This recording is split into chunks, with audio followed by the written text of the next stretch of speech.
The world is experiencing coronavirus pandemic, the worst pandemic in last 100 years.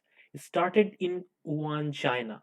From there, it has spread to Italy and throughout 200 countries in the whole world. In this situation, we need to understand how to fight back against this virus. Remember, in this case, our enemy is invisible. So let's see and let's try to know how we can fight back, how hand washing can help. So let's say this individual is infected with coronavirus. Now, when he coughs or sneezes, he is putting his droplets filled up with coronavirus in the air. Studies have shown that coronavirus can persist in air for at least 3 to 4 hours, and on surfaces, it can stay for even days. Now, let's say another individual touched the same surface on which that previous individual has sneezed or coughed.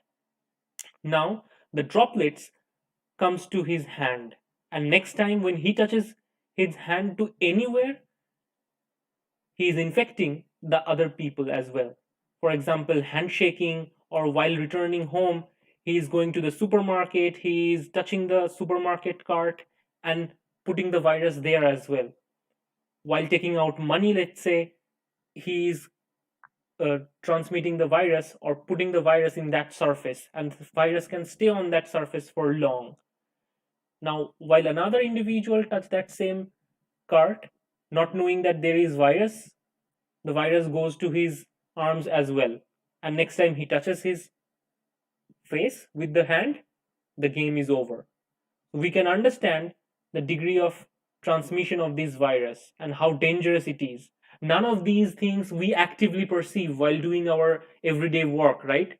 But it's the time to perceive these kind of things, that what are the possible ways that you can get exposed to the virus from exchanging money, exchanging plastic goods, or taking grocery packets. These things can really transmit the virus, right?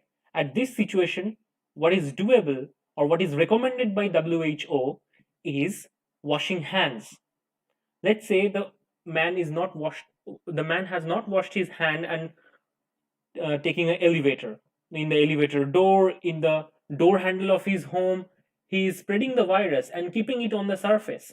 And before the virus can die out, it takes several days for the virus to die out, right? So the virus would be transmitted to another individual whosoever touched the door handle or touched the elevator door. So that is why it's time to fight back. In this situation, the first thing we should do after coming back to home from outside is to take a soap, either liquid soap or soap bar, and then repeatedly wash the hands. And the 6 steps of hand washing is shown by WHO. So wash our hands thoroughly for at least 30 to 40 seconds. Now let's talk about what is the mechanism of the killing of the virus. So it is very similar the way we remove oil stain from our clothes. So in order to remove oil stain, we put liquid detergent in the washing machine. And what happens is the oil stains are removed by the surfactants. So the detergent molecules are also polar in nature. So detergent molecules literally pull out the dirt from the surface and put a myceli around it. Similar things happens in case of coronavirus. So coronavirus is an enveloped RNA virus. Envelope simply means it has a lipid coat. The lipid coat is very much similar to the oil droplets that stains our clothes as well. Now, in order to remove the lipid droplet, you can use soap or detergent. Now, soap molecules are very similar to the lipid molecules because soap molecules also have hydrophobic hydrophobic tail and a hydrophilic head group. Hydrophilic means it is water loving, and hydrophobic means it is water hating. Now, this is the virus, and when you wash your hands with soap water, what happens is the hydrophobic tails are interacting with the hydrophobic tails of the phospholipid present in the viral envelope. And they are pretty happy with each other because they are interacting with hydrophobic interaction. Now, uh, some of these soap myceles take out phospholipids from the virus membrane and damage the virus envelope. Now, you can understand while using soap and water for a long time, the viral envelope can be severely damaged. A damaged virus is not so efficient in terms of infecting, so its virulence factor would be reduced. But this phenomena is only possible when you wash your hands thoroughly for at least 20 to 30 seconds. Below that, the cleansing mechanism won't be efficient. The exchanging of these phospholipids and moving that into the soap myceles won't be efficient enough. So it's necessary that you wash your hand for at least 20 to 30 seconds. Beyond that is even better, but that's the minimum threshold. Now, it is also true that these viruses are RNA viruses. So if we dip our clothes or the things that we think that could be exposed to virus, like our clothes while coming back from outside, we need to dip it in boiling water. At least the temperature should be 60 degrees and above.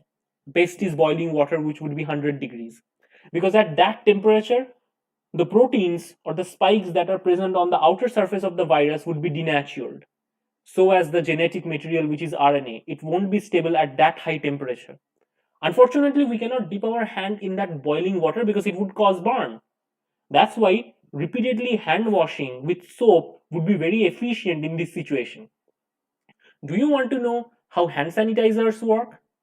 Then stay tuned to my channel and subscribe my channel because I would be posting a lot of updates about coronavirus and telling you the science and facts about it and bust all the myths. But also keep an eye on the news channels, and at this situation we cannot prevent it, but we can know our enemy such that we can avoid our enemy. In this situation, stay safe. If you like this video, give it a quick thumbs up. Don't forget to like, share, and subscribe. Please share this video to grow awareness and educate people. Education is the thing that we need. Education and awareness can really help us to cope up with this situation and try to bring safety to our family and our friends. Thank you.